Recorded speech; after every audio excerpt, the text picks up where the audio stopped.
You're watching WGN Midday News. Coming up next, what you need to do this season to protect your home from burglars.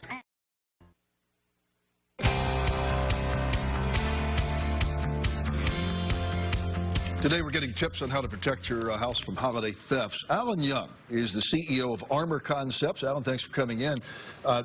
You learned the hard way about how getting ripped off. Absolutely. We were renovating properties, and people kept kicking in the doors in our properties and taking everything that we had, pipes, cabinets, and anything that we leave behind. Is there a misconception that burglars are real sophisticated guys who have some fancy ways about picking locks? They don't do that, do they? There are some real misconceptions about home burglary. One is that thieves are a lot smarter than they are. Yeah, they're not, are they? They're really not. I mean, most burglaries happen through doors, 85%, and the easiest way to get in is just kicking a door. Just like we see on television, the way cops get into a place, they kick the door in. That's right. And so do the bad guys. That's because it's the easiest way. It takes about 10 seconds. They take a step back, they kick the door in, they're in and out in 5 minutes. They don't even break windows, huh? You think they'd break a window and raise the window and come? They generally don't. That's one of the other misconceptions. Windows make a whole lot more noise than doors do, so that's why. Yeah. And if there's some pretty simple tips for stopping windows from being We're going to talk about those in a minute, but well, let's get into them right now. Burglar alarms,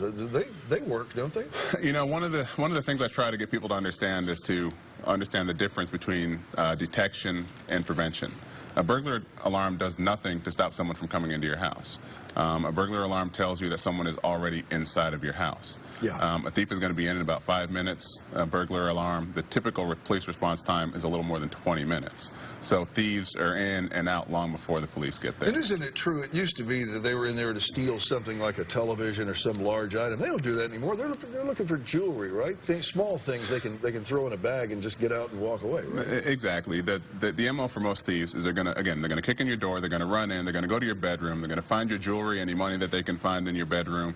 They may find laptops or anything else. They're going to take a mental inventory of the things that you have, and then they're going to come back to get anything that they didn't have time to get the first time. Right. You've got a product here that I want you to show us in a minute, but let's get into some of those tips. It amazes me that a lot of people actually post vacation plans on Facebook. Yeah, that's one of the first, and you know, common sense is the first thing that I try to teach people. Yeah. You know, don't post your vacation plans on Facebook. That's the easiest way to become a victim. You have no idea who's looking at your pages. All the people on Facebook, although they say you're their friends, are not always your friends. So that's the first tip. Yeah, and also while they're on vacation, post photographs. Absolutely, you know, and it's something that a lot of people do. You'll see, look at me. I'm in Jamaica, and I'm not at home. So again, probably one of the better ways to make yourself a target. And you know, a lot of people know this, but it certainly bears repeating. Well, a well-lit home is a good deterrent. Absolutely. Most burglars really don't want to enter your house if they know you're there. So one of the better ways to make sure that your house does not become a target is to keep it lit, make sure it appears that you're home even if you're not there. And another one of your tips is to buy grade 1 deadbolts. What's a grade 1? We're all familiar with deadbolt locks. Yeah, a grade 1 deadbolt is just a better deadbolt. It has a thicker throw, it's less apt to break, and it has better picking protection. And okay, picking protection, and it might keep a burglar's foot from breaking through it, right? Well, as far as feet breaking through it, I mean, the deadbolt. A grade 1 deadbolt is actually going to stand up better with the product that I'm going to talk about. Otherwise, it's just going to be in a soft piece of wood. Well, we've just got about a minute left, but those door frames, wooden door frames, are not very secure. You've got a product here that can stop that. What is that? So, Easy Armor, it's a pretty simple product. This is what a door generally looks like after it's been kicked in. And what this does is it just reinforces. This is a door jamb right here, and you can see where it's cracked. Obviously, the deadbolt or the lock was right there. Exactly. So someone's foot's come in from this way, kicked it in, and that's what it looks like.